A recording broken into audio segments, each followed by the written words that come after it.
Step on up, sit down, twist off that bottle top or crack open that can, and welcome to Porch Matters.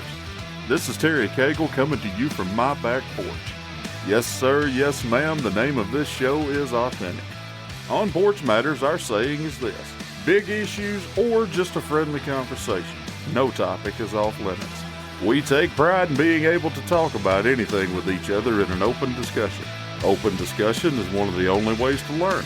Your perspective could be changed. You could change the perspective of others. Friends and family, welcome back to another episode of Porch Matters. I'm glad you're here.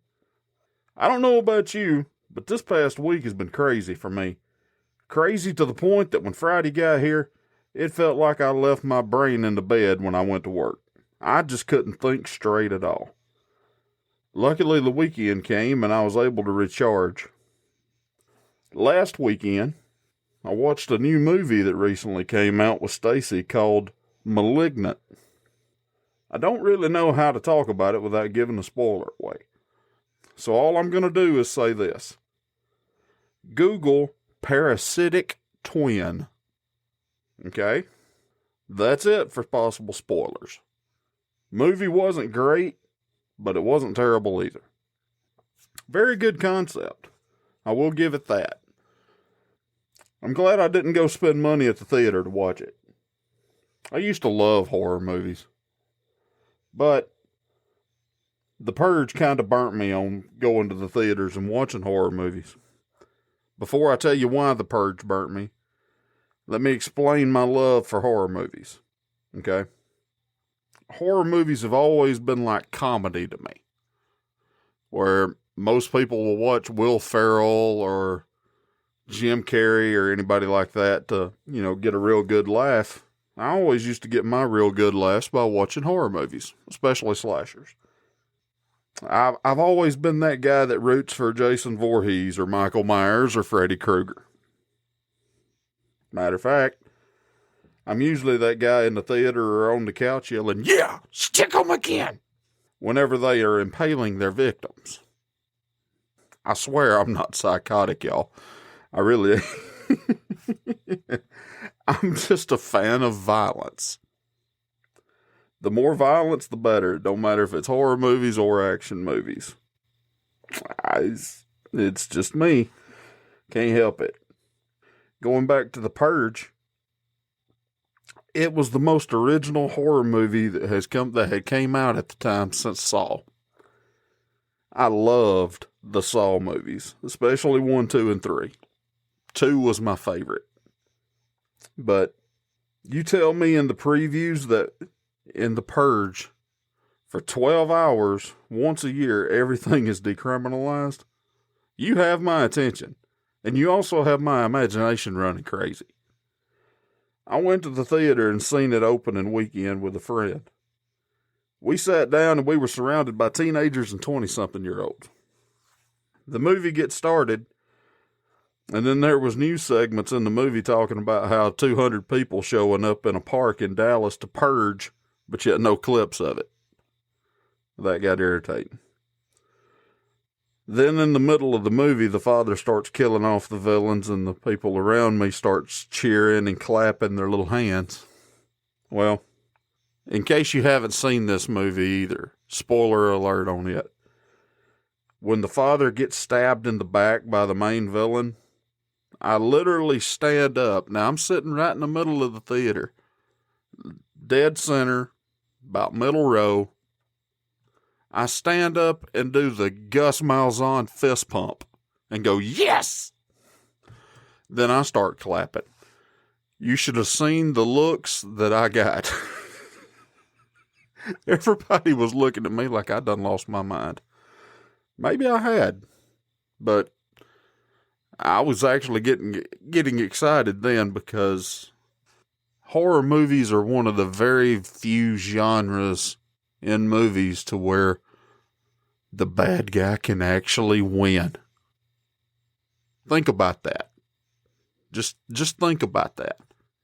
All your Hallmark movies are all predictable.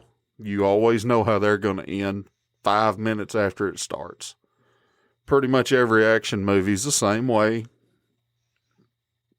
horror movies, the bad guy in the movie actually has a chance to win. So most of the time I'm rooting for the bad guy.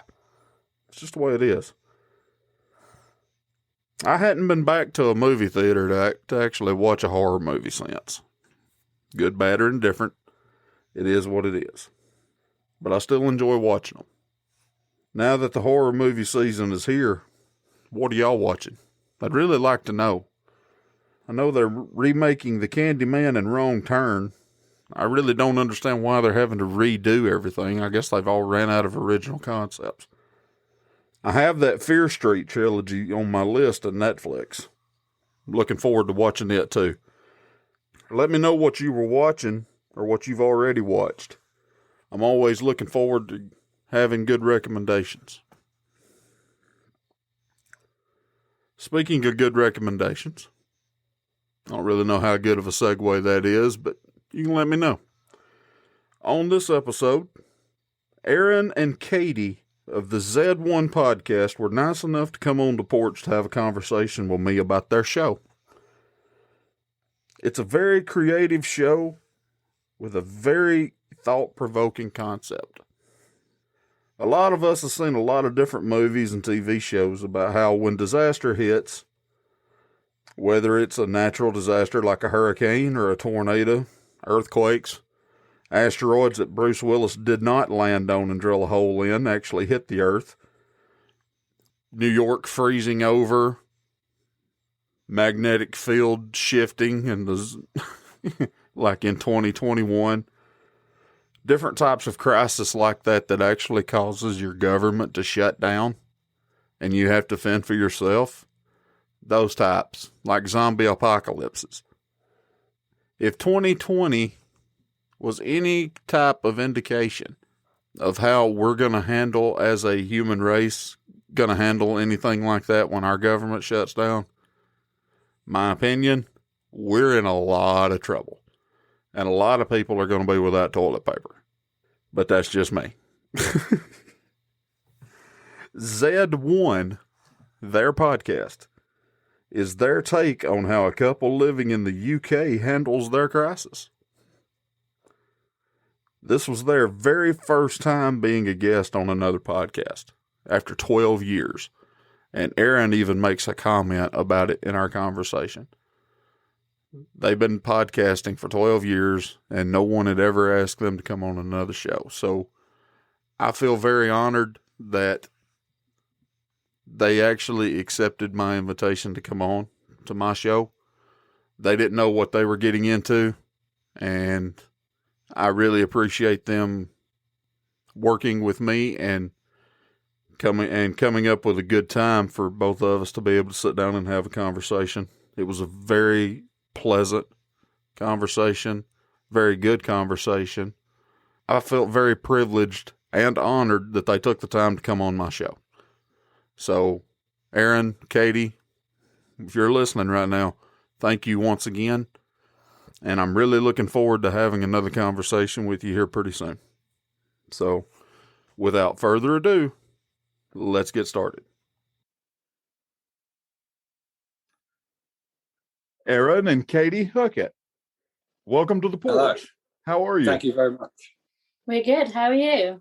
It's an absolute honour to be on your show. I was just tweeting this morning to say that we've been podcasting for 12 years and no one has ever said, hey, come on our show. So you're the first. So thank you for that. And please be gentle. The honor is all mine.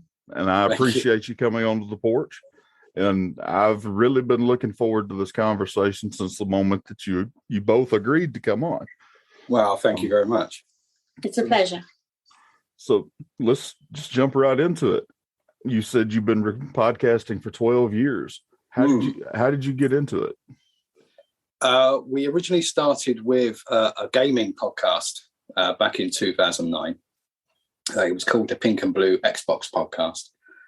And it's still out there, actually. You can still find it. Yeah, it's still there. It's just not very relevant anymore. Yeah, no, it started as an Xbox 360 thing. Then we moved it onwards. But we found with life getting in the way. With that kind of medium, you kind of have to keep on top of it, Yes. We didn't really do it that often. I would say maybe once a month, and that kind of just dwindled away to non-existent, really. So we had children in the meantime, and had less time to game, less time to keep up with the news. So it just dwindled away. But we did that for maybe close on 10 years on and off. So, but not many episodes to show. 58, I think we did in the end. So, do the numbers. We didn't do it that often. What did you do? Any other ones after that, other than Z1, which we'll get to here in just a second? Yeah, no, we did have a play about a sleep paralysis podcast, because I suffer from sleep paralysis. But we did record a few things, but we never really got around to it. Never posted it, did we? No, it's still in the archives. Yeah, so perhaps we'll get to that after Z1, but we'll see how Z1 goes, and then we'll go from there. I've been listening to Z1, and I'll be honest with you, I've been enjoying it.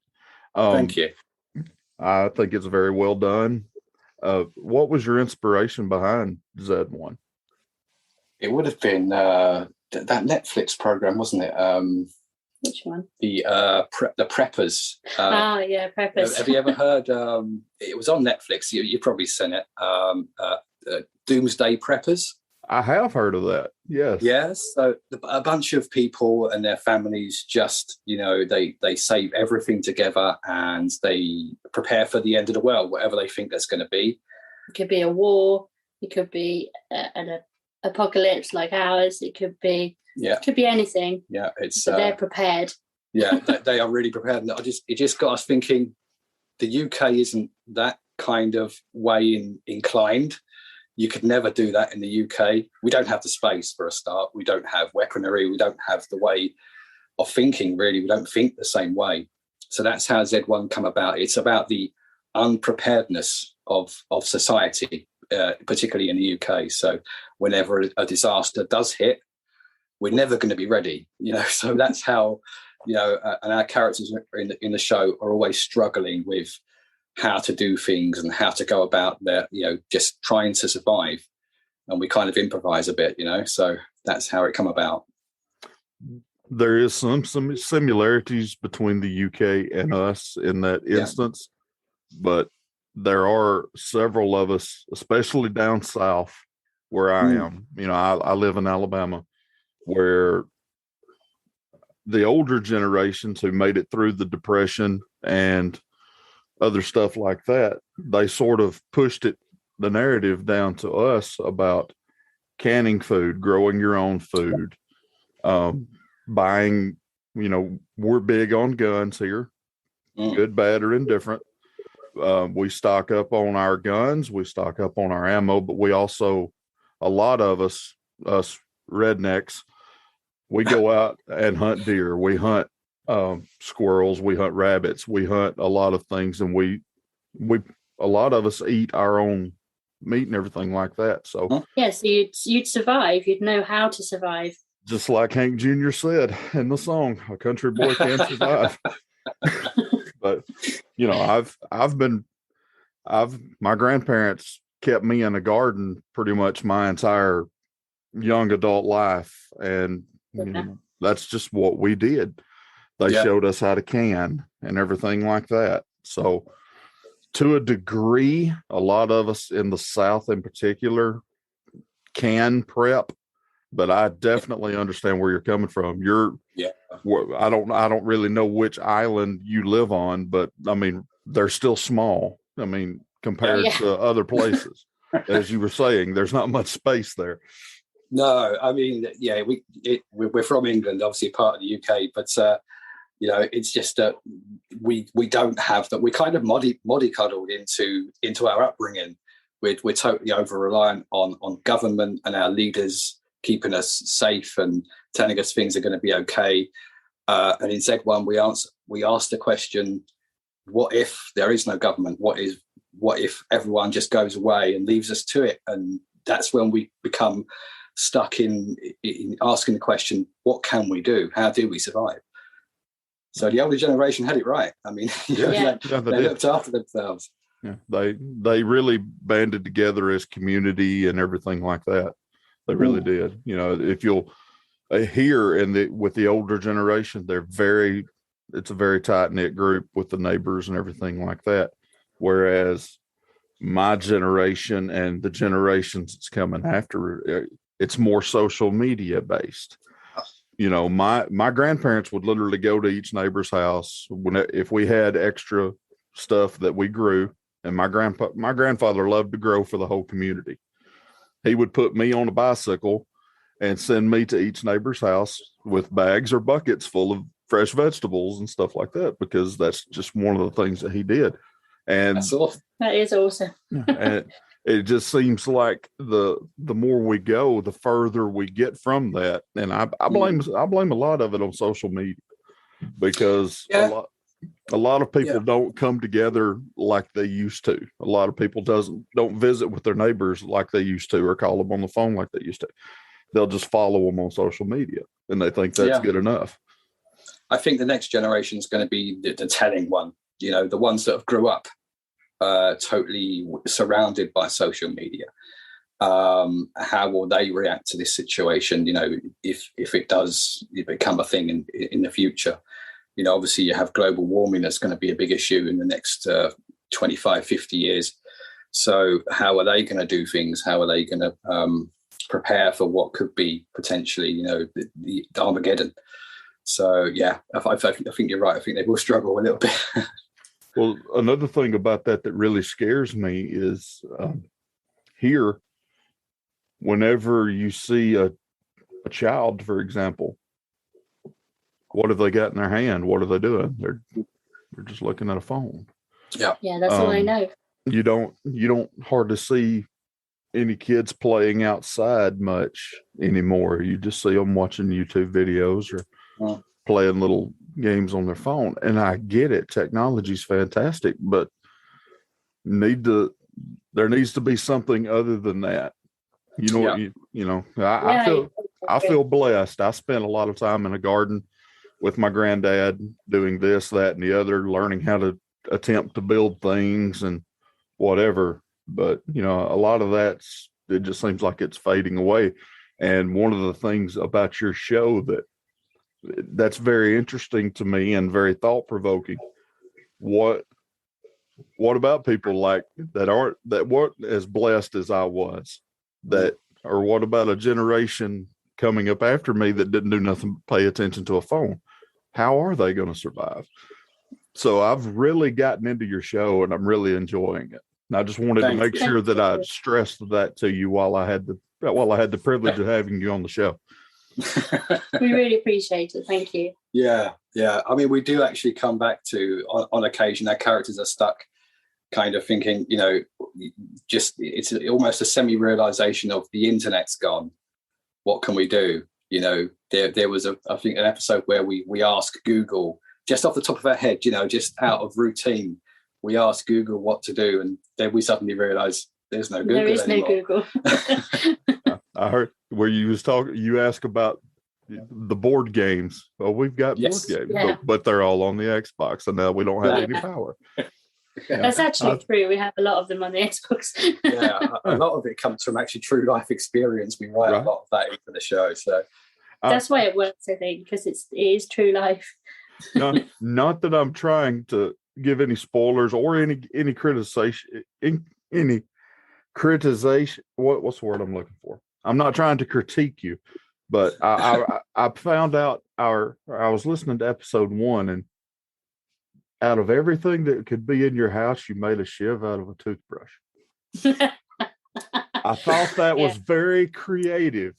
Number one, of all the things. But it used a knife. Toothbrush. Used a knife to make the shiv. Mm-hmm. Just but irony. I thought that was, in all honesty, it made me scratch my head. But at the same time, I was like, "That's genius." Number in a creative standpoint, because some people might not think about a broom handle or a mop handle or anything like that. They've come up with what they have in front of them, especially now that these little the little robot things go around and actually do the sweeping and the mopping. I mean, some people might not have a mop or a broom, so I thought that was genius. Thank you. Yeah, there's been a lot of. I was toying with the idea of what to have as a main weapon, because I wanted to give us an improvisation to it, and yeah, I was just thinking, a shiv will do. What can I make out of the shiv? Toothbrush. It's such an everyday weapon, everyday thing. So yeah, that's how that come about. And here in America, in prisons and county jails and whatnot, toothbrushes are made out of shivs all the time. Yeah, yeah. Yeah, we've watched a lot of those shows on Netflix too. True. No, I used to be a corrections officer, and I used to see them. Anything that you can think of is inmates I don't think they have is time, so they can sit around and make anything out of a shiv, or make a shiv out of anything, rather. Excuse me. But one of the most impressive ones that I ever seen was actually made out of a stainless steel piece out of a door. Where the latching mechanism comes out, the little sometimes it's stainless, sometimes it's brass or whatever, but the covering that was around it, somebody took that off and literally just filed it down, and you would have swore it was a knife that you could buy out of a store. Wow. Over years, I imagine, as well, just painstakingly just doing it day by day. Yeah, there's an art to that. They're wasted in prison. But there again, it kind of correlates, because when those days do come to where the power goes out and everything like that, whenever you're just sitting there and you've got nothing but time, you can imagine what you could come up with. Yeah, that's true. Exactly. And we don't have guns, so we just have imagination. Right. Well, since you brought that up, I've never personally been to the UK, and I'm dying to go. I would love to experience it. How do we sell it for you? Yeah. It's sunny today. But I know that you have I know you don't have any guns. I mean, you do, but it's very difficult to get a hold of. What? Yeah, you need a license, and it's only certain people that can get them. Are there any restrictions on, say, machetes or axes or anything like that? Yes. Yeah. Same as any kind of weaponry, really. Anything that can hurt someone, technically speaking, it is regarded as a dangerous weapon. We do have a lot of knife crime over here, statistically speaking, with the younger generation. Especially in London and the cities. In the cities mainly. But that's all about education and a more just a better coming togetherness. I think of you kind of have to teach that to people generationally. But that's the only thing really. We do have a lot of knife crime, but no guns, no major weapons that you would think of really. Occasionally we do get the odd incident, but nothing really. That you always feel safe walking down the street. What we do anyway, particularly in the area we live. Yeah, we're in the outskirts of nowhere, so hardly anything happens here. Well, see, just you explaining that right there makes the toothbrush shiv even more. See, I didn't know that. I didn't know that at all. So, well, now you know. Thank you. I appreciate that. So, how long do you think Z1 is going to go? Until we're definitely going to do another season. Yeah, that's in the making. Yeah, there's a new season coming out in early September, which is going to run for 12 episodes, I think. So I'm nearly done with writing that. So that will take us up to Christmas. Yeah. So we've got a few more months yet. And then afterwards, who knows? Maybe another couple after that. I think a lot of people are enjoying it.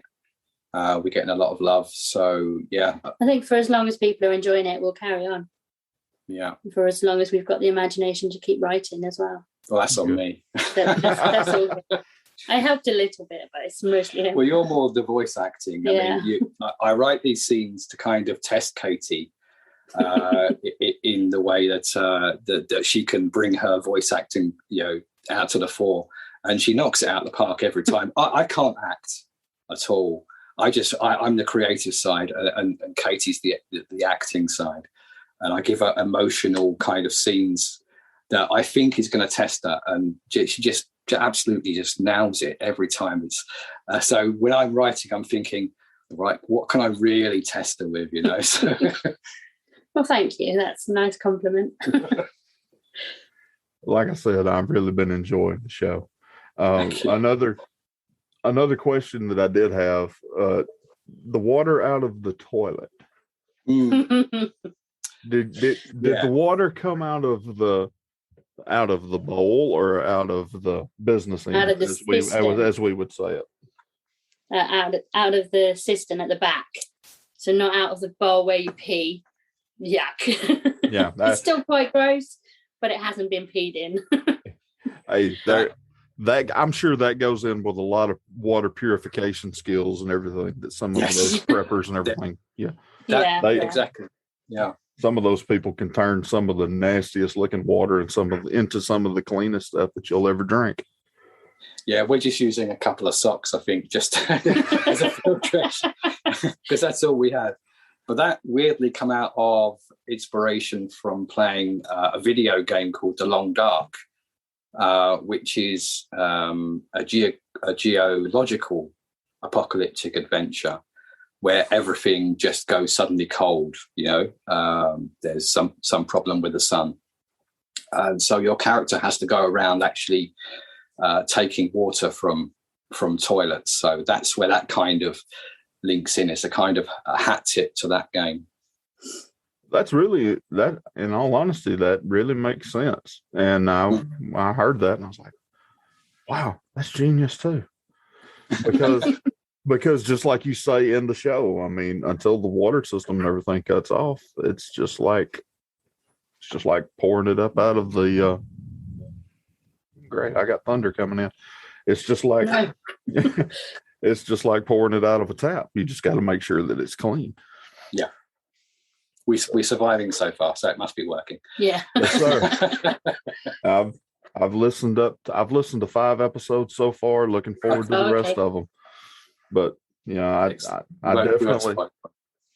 definitely appreciate you coming on to the show. I've got a couple of questions for you, just so my audience could possibly get to know you just a little bit better, other than to listen to the show. A couple of would you rather questions. Would you like to do that? Yeah, that sounds good. Go for it. Okay. Are you a Star Trek or a Star Wars person? Oh. You go first on that one. Neither. Okay. Neither for me. She doesn't really do sci-fi. No. I used to be into Star Wars as a kid, so I'll go Star Wars just because I've probably watched that a little bit more. But I'm not the biggest sci-fi fan either, so sorry. The story has to hook me. I grew up on Star Wars, and I was a little bit in between the original Star Trek and the Next Generation. Yeah, I'm fixing to turn 40, so as I got older, I kindly went back, so I can appreciate the Star Trek for what it is, but I was always a Star Wars kid. Yeah, I think it for me it kind of lost it for me when was it Phantom Menace, the one that there was a big gap, wasn't there, between Mm-hmm. the movies? Yeah, the Phantom Menace and Jar Jar, just no. Yeah, how rude. Yeah, George Lucas actually came out and he said that he had actually wrote the prequels at the same time that he did the original movies, but he also said that the prequels were too boring. I heard that. I heard that out of an interview out of his own mouth. He was just trying to get the movies made, so he took the last half because it was a little bit more exciting, and made the first movies on that. The prequels were just a dream to him to try and get done so he could finish the story. Oh, that is interesting, actually. So, would you rather never talk to anyone again, or never eat a tasty meal again? Fine, tasty. Depends. To me, tasty is a nice, wonderful 20-ounce, give or take, ribeye steak cooked at medium. That sounds good. That does sound good. I think I'd rather not talk to anyone ever again. I like food. Yeah, that's me. Yeah. I enjoy podcasting, but if I have to give up food, I'm 6'7", 400 pounds, and I love to eat. 6'7". Wow, you're tall. Jeez. I'm only 5'1". I'm just little. Yeah, I think I'd go for also not talking. I would miss my food too much. Me too. Does that include texting? Because if you're not talking, you can just text them, right? That is a loophole. Loophole. Let's not mention. There you go. I win. Would you rather be the best supervillain or be a mediocre superhero? Oh, it's got to be a villain, surely. Superhero, no, always. Come on, be the best villain. No, I'd always be a superhero. Oh, there you go. That's us. That's our merry-go-over. I would have to be a villain. I'm just To me, all day long. Day long. To me, the villains have more fun. Yeah, and the best one at that. I mean, there will be no competition. So you could have 100 mediocre superheroes come up to you and just bat them away. I'd rather save some people some of the time. Whenever I was a corrections officer, I got used to being hated, and the hate actually fueled me to get through the day. So I could handle being a villain. Would you rather have a house made of sprawling underground rooms and tunnels, or have one that flew? One that flew? Yeah, a flying house. Oh yeah, I definitely fly. Yes. Yeah, that's a definite choice. Look down on everybody. Yeah, that's me. I mean, if you have one that's just got sprawling tunnels, you can only explore so much. But if you've got one that flies, you got the world. You can go everywhere. Go anywhere. I think the only advantage to the underground one would be cool underneath. Yeah, but bugs. Bugs, a lot of bugs. Too many bugs. A lot of bugs. Yes. Yeah. Too many bugs. I'd rather fly.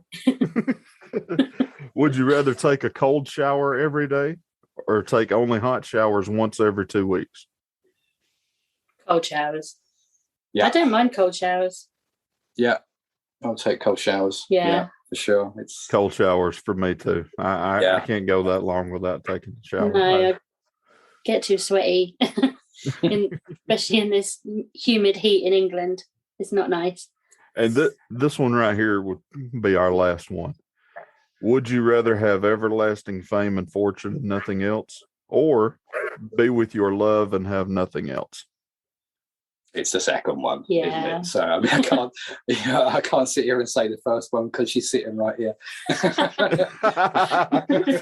But, so if she wasn't sitting here, it'd be I'm not listening. Don't get me into trouble, Terry. But yeah, definitely the second one. I mean, marriage is just everything. So to me and the family's everything. So it would be the most important. Yeah, I wouldn't be who I was without my husband, my children. So I'd definitely pick them over fame and fortune. To hell with it. Who needs it? Hey, I applaud you. I haven't been married yet, so I'm still looking forward to that one day. There's still time. There's still plenty of time. Yeah. So I really appreciate you coming on the show. Feel free to plug anything that you got coming up, your social, YouTube, anything that you have. Your floor is yours. Okay, thank you very much. Yeah, we've got season 2 coming up starting September the 5th. Make sure you follow us on Twitter. We're at Z1Pod. Come follow and give us a subscription anywhere you find our podcast, Z1 Podcast. Thank you. Thank you. Thank you very much for coming on to the porch, and I'm looking forward to talking to you again sometime. Indeed, definitely. Terry. Thank you for having us. It's been a pleasure. Thank you ever so much. Thank you. Big thanks to Aaron and Katie for coming on to the porch. Look up Z1 and give their show a listen. You can find them on Twitter at Z1Pod. Let them know you heard them on Porch Matters. If you are new to the show and like what you hear, hit that like, subscribe, or follow button and download the episodes in our archives. If this show has been a positive addition to your life, please rate the show and leave a review. Won't take you but a minute, and it really would help the show. Find us on social media by typing Porch Matters Podcast in the search bar. Word of mouth is still the best way of sharing. Pick your favorite episode and share it with at least one person this week. There are a lot of people out there that have never heard of a podcast before, believe it or not. I sure would appreciate it, and I'll see you next time, right here on Porch Matters.